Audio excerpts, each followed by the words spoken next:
कोटा से एक जुड़ी खबर सामने आई है, जहां श्री राम को मर्यादा पुरुषोत्तम कहा जाता है और उसी भारत की एकता और समानता को लेकर आज शिक्षा एवं पंचायती राज मंत्री मदन दिलावर ने बड़े ही भावुक विचार दिए। उनका कहना है कि भगवान श्री राम आदर्श पुरुष हैं और समाज में समरसता के सर्वोत्तम उदाहरण हैं।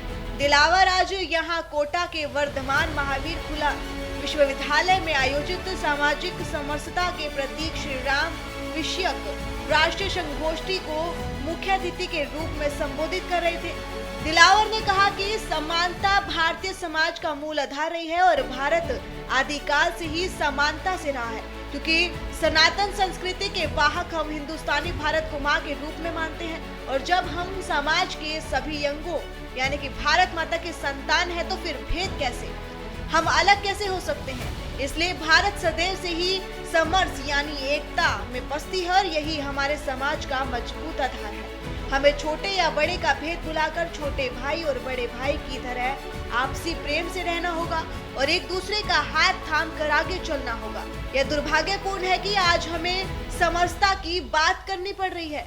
हमें ऊंच नीच के भेद को मिटाकर एकाकर होना होगा, समरसता को आत्मसात करना होगा, नहीं तो देश और समाज कमजोर होगा और देश संकट में पड़ेगा।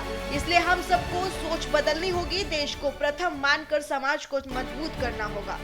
मंत्री दिलावर ने कहा कि श्री राम मर्यादा पुरुषोत्तम है। उन्होंने समाज को एक होकर हर चुनौती का सामना करने की प्रेरणा दी है।